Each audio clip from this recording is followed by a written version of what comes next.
चिराग पासवान को पता भी नहीं चला, बीजेपी ने ठग लिया, नाक के नीचे से उनकी सीट पर उतारे खुद के उम्मीदवार। एनडीए में बीजेपी ने चालाकी से लिया काम, सहयोगियों से कर दी होशियारी, सबूत के साथ देखिए सीट बंटवारे में जानबूझकर की देरी।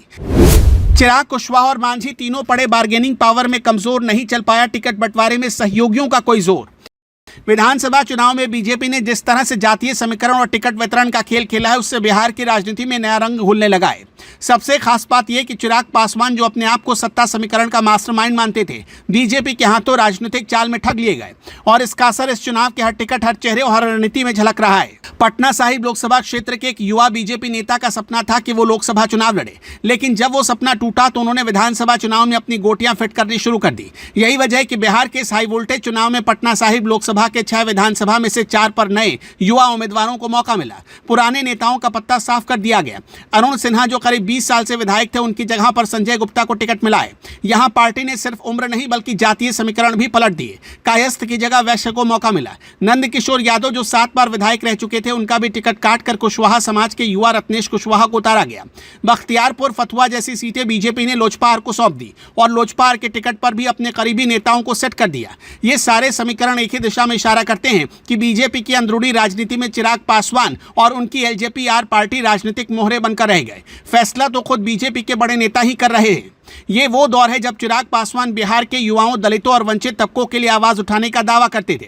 वो खुद को आशा की किरण बताते थे, लेकिन बीजेपी ने उनके सारे दाव उलट दिए। सीटों का बंटवारा करते वक्त चिराग पासवान को लगा था कि वो बीजेपी के साथ गठबंधन बनाकर अपने नेताओं को आगे बढ़ा लेंगे, लेकिन असल में उन्हें इस्तेमाल करके अपने ही लोगों की जगह बीजेपी ने अपने हिसाब से नए और युवा उम्मीदवारों को मौका दे दिया। सेटिंग सिर्फ बीजेपी की थी, पासवान सिर्फ साइडलाइन मोहरा बनकर रह गए। सारा खेल पटना साहिब लोकसभा पर फोकस था।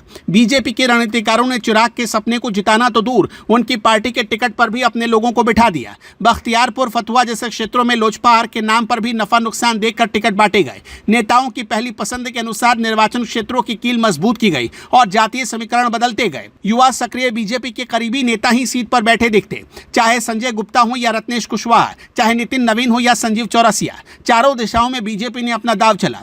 ये सब हाईफाई रणनीति सिर्फ चुनाव जीतने की नहीं, बल्कि भविष्य के लोकसभा चुनाव की भी तैयारी थी। बीजेपी ने विधानसभा चुनाव में ही लोकसभा की गोटियां फिट कर दी ताकि अगले चुनाव में उन्हें हर सीट पर आसान रास्ता मिले।